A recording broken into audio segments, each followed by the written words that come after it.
이번에는 골반대의 기능 부전에 대해서 알아보겠습니다. 골반대의 기능 부전은 크게 14가지 유형이 있는데요.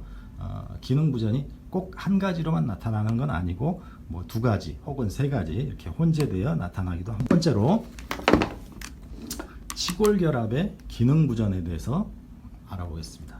치골결합의 기능 부전은 굉장히 많이 일어나지만 통증이 나타나는 경우가 많지 않기 때문에 간과되기도 하고요. 또 출산과 관련해서도 이 부분에 기능 부전이 일어나는 경우가 많습니다.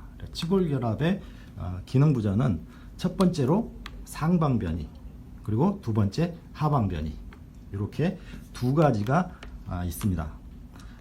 앞에서도 말씀드렸지만 지속적으로 짝다리를 짚는 습관으로 유발되는 경우가 많고요.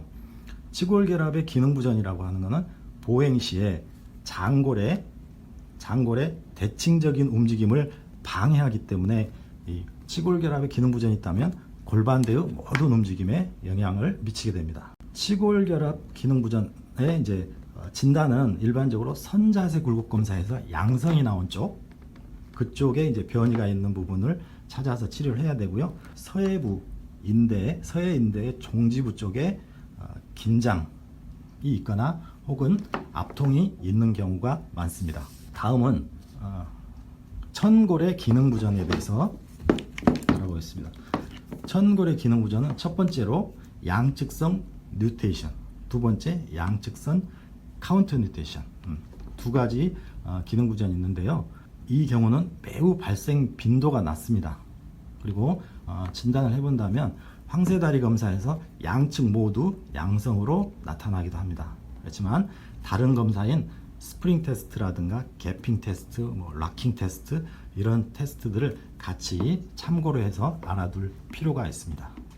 그리고 천골의 기능 부전 세 번째는 편측성 뉴테이션, 네 번째는 편측성 카운터 뉴테이션이라는 게 있는데요. 이 경우는 이해가 잘 가지 않기도 하고 또 잘 일어나지 않는 변이이기도 합니다.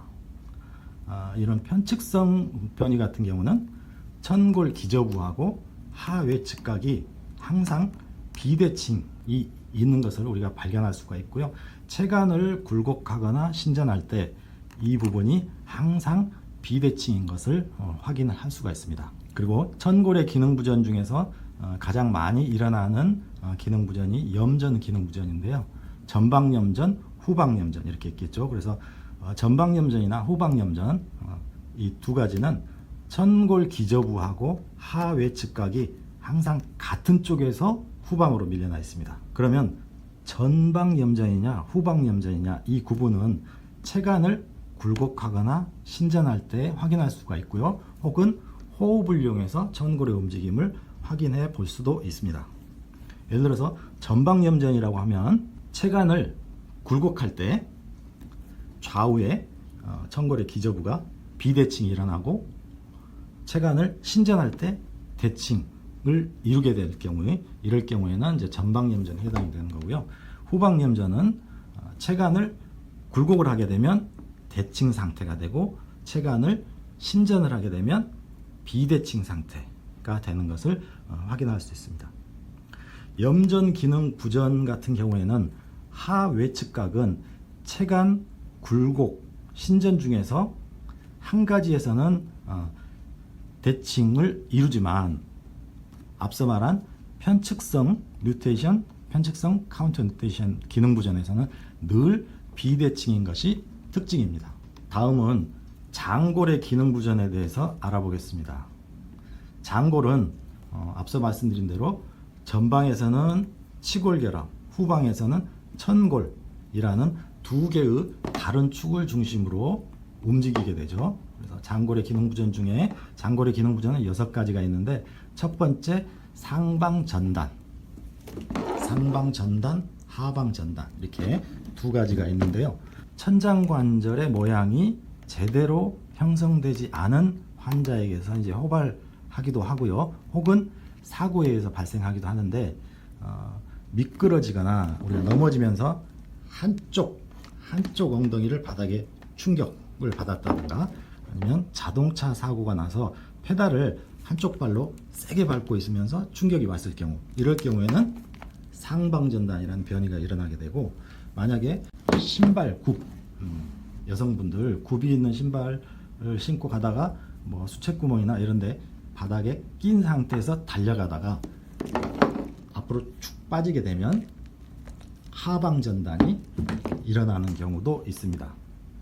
하방전단 같은 경우는 우리가 한쪽으로 체중 지지를 하고 있고 뭐 계속 서 있거나 이렇게 되면 자연스럽게 호전되는 경우 많은데, 비해서 상방전단 같은 경우는 적절한 치료가 될 때까지 지속적인 어떤 만성적인 통증을 계속 유발시키는 경우가 많습니다. 전단 기능 부전 같은 경우는 환자가 통증을 많이 호소하거나 또는 만성적인 전반적인 통증이 이렇게 지속되는 특징이 있기 때문에, 그런 환자들 같은 경우 이따 발견된다면 전단의 기능 부전이 있는지를 꼭 확인해서 치료를 해줄 필요가 있겠습니다.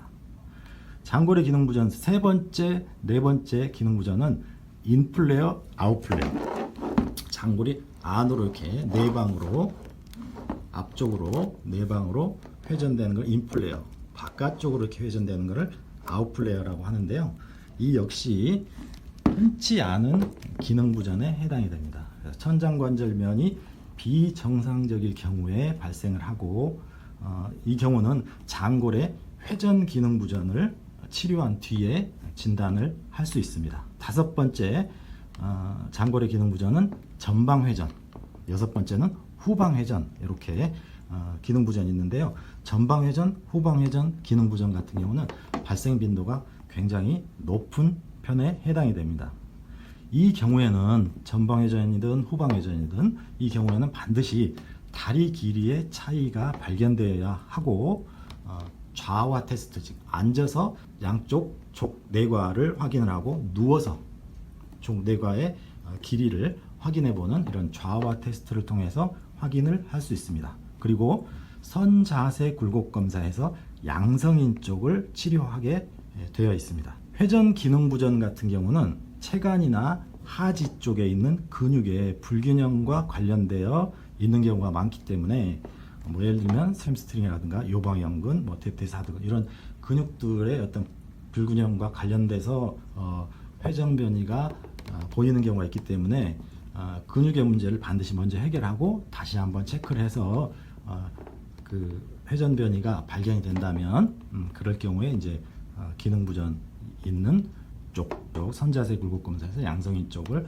치료를 해주시면 되겠습니다. 이상으로 골반대의 움직임과 골반대의 기능 부전에 대해서 알아봤습니다. 골반대의 기능 부전은 14가지로 크게 이제 나뉜다, 이런 부분을 기억하시면 좋을 것 같고요. 이 골반대 치료의 목표라고 하는 것은 정상적인 보행의 기전을 회복시키는 것이다 라는 것을 기억해 두시면 되겠습니다.